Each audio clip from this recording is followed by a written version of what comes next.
নমস্কার সবাইকে। আমরা আছি এখন অরণ্য কুহেলি হোমস্টেতে। এটা গড় শালবনীতে। আমাদের সঙ্গে আছেন অরণ্য কুহেলির কর্ণধার সঙ্গীতা ম্যাডাম। তার থেকে আমরা একটু এখানকার জেনে নেব।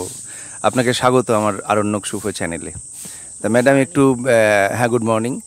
এই বাংলোটা সম্বন্ধে একটু বলুন। আচ্ছা, এটা তো আমার থেকে আমার বাবার বেশি ভালো করে জানা, তবু আমার যতটুকু, আমার যেহেতু এইখানেই জন্ম, এই বাড়িতেই জন্ম, 1977 সালে আমার জন্ম, তো সেই হিসেবে আমার বাবার কাছ থেকে আমি যেগুলো শুনেছি, আর আমি এই অঞ্চলের জন্ম হওয়ার সুবাদে এই অঞ্চলটা যে পুরোটাই অ্যাংলো ইন্ডিয়ান কলোনি ছিল, একটা সাহেব কলোনি তৈরি হয়ে উঠেছিল ধীরে ধীরে। সেটা দেশ স্বাধীন হওয়ার অনেক আগে, যখন আমাদের এখানে রেল লাইন যখন প্রথম তৈরি হয়, কলকাতা, নাগপুর, বম্বের, হ্যাঁ, বিএনআর যেটা শুরু হয়, সেই সময়কার যারা ব্রিটিশ অফিসিয়ালস তারা এখানে এসে একটা বসতি স্থাপন করেছিল এবং বিস্তীর্ণ এলাকা জুড়ে, মানে এটা শুধুমাত্র শালবনী এলাকায় তা নয়, শালবনী আশেপাশে সংলগ্ন এলাকাতেই এটা গড়ে উঠেছিল। এবং ওনারা এখানে এসে রাজার কাছ থেকে, তখন আমাদের এখানকার রাজবাড়ি হচ্ছে মল্লদেব রাজবাড়ি, মালদেব, তো ওদের কাছ থেকে ইজারায় নিয়ে, এগুলো সব রাজারই জমি, তো সেগুলো ওনারা ইজারা হিসেবে নিয়ে একেবারে পাকাপাকিভাবে বসতি স্থাপন করেছিলেন। যে তারা কিন্তু দেশ স্বাধীন হওয়ার পরেও দেশে ফিরে যায়নি, আমাদের দেশেই থেকে গিয়েছিলেন, অ্যাংলো ইন্ডিয়ান হিসেবে ওই জন্যই বলি আমরা ওনাদের। তো আমি এসে এই বাড়ির ছিল মিস্টার গর্ডন সাহেবের, তাকে আমি দেখিনি, কিন্তু আমি এখানে এসে মিস্টার ফিলিপস,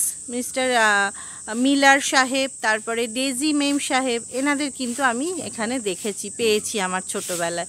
ওনাদের সাথে আমাদের খুব ভালো একটা ইন্টারাকশন ছিল। আমার স্কুল যাতায়াতের পথে ওনাদের সাথে দেখা হতো। ইনফ্যাক্ট আমাদের পাশের এই ছোট্ট একটা প্লট মিলার সাহেবেরই ছিল।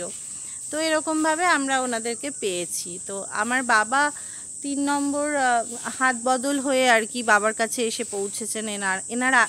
ওনার পরে আর কি মিসেস গর্ডন মারা যাওয়ার পরে 3 জন বাঙালি ভদ্রলোক করেছেন, তারপরে বাবা নিয়েছেন আর কি প্রপার্টি। আস্তে আস্তে বাবা প্রথমে বাড়ি সংলগ্ন খানিকটা জমি, তারপরে বাকি প্লটগুলো অ্যাটাচড করতে পেরেছেন। তো এটাই আমার তখনকার সময়ের ইতিহাস। আর তারপর তো আস্তে আস্তে আমিও প্রকৃতির সাথেই বেড়ে উঠছি। বাবার স্ট্রাগল এখানে, যেভাবে বাবা এখানে থেকেছেন, বাবা আস্তে আস্তে খুব, মানে নিজের সন্তান যেরকম আমাকে মানুষ করেছেন, সেরকম আমাদের বাগানের গাছপালাকেও মানুষ করেছেন। তো ইনফ্যাক্ট আমাদের কাজু প্ল্যান্টেশন আছে বাবা, যেটার উপর এখানে এসে ট্রেনিং করেছিলেন বিধানচন্দ্র কৃষি বিদ্যালয় থেকে।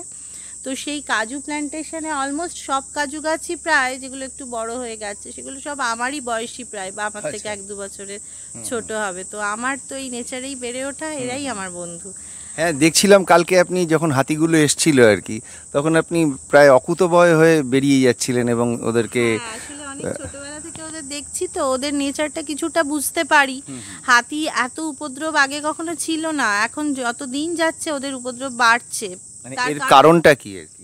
তার কারণ ওরা তো আর আমাদের মতো চিৎকার করে উই ওয়ান্ট জাস্টিস বলতে পারে না, ওরাও কিন্তু জাস্টিসই চাইছে। আমরা কিন্তু ওদের জায়গায় অকুপাই করে আছি এবং ক্রমশ ওদের যেখানে বাসস্থান, যেখানে জঙ্গল, একদম কোর জঙ্গল যেগুলো, সেগুলো তো আমরা কেটে নষ্ট করে ফেলছি বলেই ওরা আমাদের এখানে এসে, ওইটাই প্রতিবাদের ওদের ভাষা। ওরা তো আমাদের মতো থানা পুলিশ কোর্ট কাচারি করতে পারে না, তো ওরা এসে এটাই ওদের প্রতিবাদ, যে আমাদের জায়গায় তোমরা রয়েছো, আমরা কোথায় যাব, আমাদের অস্তিত্ব বিপন্ন, তাহলে আমরা সহবাস করি, মানে আমরা অ্যাকচুয়ালি এখানে ওদের সাথে সহবাসই করি। সুতরাং ওদের নেচার, ওদের গতি প্রকৃতি বুঝেই আমাদের কিন্তু এগোতে হবে। এবং ভবিষ্যতে কিন্তু খুব দুর্দিনই আসছে, মানুষের সাথে ওদের যে একটা আন্ডারস্ট্যান্ডিং, সেটা কিন্তু ক্রমশ নষ্ট হচ্ছে। গ্রামের লোকেদেরও পুরো দোষ দেওয়া যায় না, কারণ তাদের ফসল, তাদের মাটির বাড়ি ভেঙে ফেলছে, আর সেটাও একটা মানে খারাপই, ওটা মানে ওদের জন্য তো খারাপ, ওদের তো অর্থনীতিটা নষ্ট হচ্ছে। আর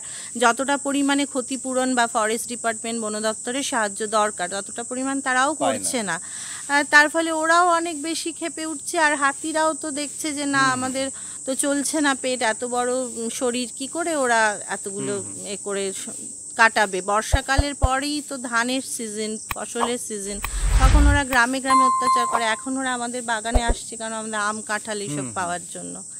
এই হলো হাতিদের সাথে আমাদের, এছাড়াও অনেক বন্যজন্তুও আছে এখানে।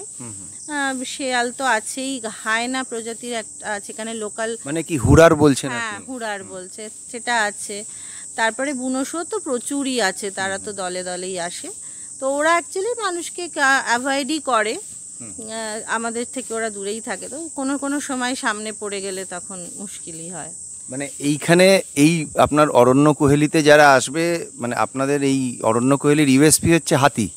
হাতি ইউএসপি নয়, অরণ্য কোয়েলের ইউএসপি অরণ্য কোয়েলি নিজেই, কারণ এটার নেচারের মধ্যে না। আর আমি আলাদা করে কোনো আর্টিফিশিয়াল কিছু করতেও যাই না, যাতে ওদের না মনে হয় যে এটা সাজানো গোছানো ওটা কিছু। এবং এই আমরা আমাদের মতো করে একে দেখবো না, তো হাতিদের পার্সপেক্টিভে দেখবো। হাতি শুধু না, আরও যে সমস্ত জন্তু, এখানে প্রচুর পাখি আছে, যে সমস্ত অনেক রেয়ার রেয়ার পাখি কিন্তু আসে এখানে। বিশেষ করে বসন্তকালে যদি কখন আপনারা আসেন, তখন সারা দিন শুধু পাখিরই ডাক, বিভিন্ন রকমের পাখি এখানে রয়েছে। তো সেই হিসেবে দেখতে গেলে মনে হবে যে আমরা তো ওদের সাথেই থাকবো বলে ওদের মতো করেই আমাদের যে যারা এখানে আসবেন বেড়াতে, আমাদেরও আশা তাদের কাছে, আমাদেরও রয়েছে যে তারাও যেন আমাদের এই নেচারকে মেনটেন করার জন্য যেগুলো দরকার সেগুলো যেন তারা মেনে চলেন। কারণ এখানে এসে খুব জোরে চিৎকার চেঁচামেচি করা যাবে না, এখানে এসে লাউড স্পিকার মানে প্রচণ্ড ডিজে চালিয়ে গান বাজনা নাচানাচি করা যাবে না। এইগুলো সব তাদের কোথায় আসছি তাদেরকেও মাথায় রাখতে হবে যে আমরা জঙ্গলের প্রকৃতির মধ্যেই থাকতে আসছি। তারা অলওয়েজ ওয়েলকাম অরণ্য কুহেলিতে। তবে একটা জিনিস অরণ্য কুহেলির ইউএসপি, সেটা আমি বলতে পারি, আমরা সকলে যারা এসেছি, সেটা হচ্ছে খাবার। সেটা নিয়ে একটু মানে সঙ্গীতা ম্যাডামের হাতের রান্না মানে অসাধারণ। আমরা বিগত দুদিন ধরে রইলাম এখানে, মানে দুর্দান্ত, মানে যে কবারই খেয়েছি আমরা প্রত্যেক, মানে সেটা lunch, dinner, tiffin, breakfast, what ever আর কি, সেটাই দুর্দান্ত। তো সেটা মানে একটু বলুন সেটা নিয়ে। অ্যাকচুয়ালি রান্নার কি বলবো, আমি বাড়ির সবার জন্য রান্না করি, আর এটা হোমস্টে, আপনাদেরও বাড়ি, আপনারা এসেছেন এখানে বাড়ি। হ্যাঁ, হয়তো আপনারা টাকা দিচ্ছেন থাকার জন্য, কিন্তু আপনাদের মনে, আমাদের কিন্তু মনে হয়, আপনাদের কি মনে হয় জানি না। এটা একদম ঠিক বলেছেন। একটু ইন্টারাপ্ট করেই বলি, কারণ এই যে অনেক হোমস্টেতে থেকেছি, আপনারা কালকে মানে কালকে কেন, বিগত দুদিন ধরেই পুরো বাড়িটাই খুলে দিচ্ছেন। মানে আমরা থাকছি ওই দিকের বাড়িটায়, আর আপনাদের যে গর্ডন সাহেবের বাংলো, সেটা যেখানে আপনারা থাকেন বর্তমানে, পুরোটাই খুলে দিচ্ছেন। মানে একদম যেন পরিবারের অংশ আমরা এই হিসাবে। নিশ্চয়ই, আপনারা তো আমাদের ফ্যামিলিরই অংশ হলেন। হয়তো এতদিন আলাপ হয়নি, কিন্তু একটা সময় তো আলাপ হলোই, তো আপনাদেরও এটা বাড়িই হলো। নিশ্চয়ই আপনারা আবারও আসবেন, আমি আশা করব। আর এখানে এসে তো ওটাই মানে আপনাদের বাড়ি, আমি বাড়ির লোকেদের যেরকমভাবে আমি রান্না বান্না করে খাওয়াই, তো সেরকম আপনাদেরও আমি তাই খাওয়াচ্ছি। এটা তো আলাদা করে আমার কোনো নেই, ভালোবাসা ছাড়া আর কিছু দেওয়ার নেই। ঠিক কথা। আর ধন্যবাদ ম্যাডাম আপনাকে এতক্ষণ সময় দেওয়ার জন্যে। আর আরণ্যক শুভ চ্যানেলের জন্য কিছু বলুন। হ্যাঁ, আপনাদের আমি আর নিশ্চয়ই দেখব এই চ্যানেলের এটা কি সোশ্যাল মিডিয়াতে রয়েছে? আচ্ছা আচ্ছা আচ্ছা, ইউটিউবে। ঠিক আছে, নিশ্চয়ই আরও এগিয়ে যান আপনারা, আরও নতুন নতুন জায়গা এক্সপ্লোর করুন, এবং সবাইকে এই বার্তাটা দিন যে আমাদের নেচারকে রক্ষা করতে হবে। এই বার্তাটা কিন্তু আপনারা দেবেন, কারণ আপনাদের নামের মধ্যেই রয়েছে আরণ্যক কথাটা। সুতরাং আমরা যেরকমভাবে বিভূতিভূষণের লেখায় পেয়েছি, ওনার লেখাতে, যে আমরা না গিয়েও মনে হয় আমরা সেই সব জায়গায় পৌঁছে গেছি। যাওয়ার দরকার পড়ে না সব জায়গায়, আমরা তো পড়ে বা দেখেই জানতে পারি। তো সেই সব জায়গায় আপনারাই পৌঁছে দেবেন, দর্শক বা যারা ভ্রমণ পিপাসু মানুষদের আপনারাই পৌঁছে দেবেন সেই সব জায়গাতে। একদম ঠিক বলেছেন, যে যেন আপনাদের চোখ দিয়ে যেন আমরা বা আরও যারা রয়েছেন তারা, আপনাদের দর্শক শ্রোতা যাই হোক, তারা সবাই যেন সেটাই দেখতে পায়। এটাই শুভকামনা অনেক রইল আপনাদের চ্যানেলের জন্য। ধন্যবাদ। একটু সকলকে অনুরোধ করে দিন আরণ্যক শুভটা যাতে আপনি সমেত এবং আপনার পরিবারের সমেত এবং আপনার বন্ধু বান্ধব সমেত যেন একটু সাবস্ক্রাইব করে নেন। আচ্ছা, নিশ্চয়ই আমি বলবো সবাইকে, আর আমি নিজেও সাবস্ক্রাইব করব। ধন্যবাদ ম্যাডাম। ওকে।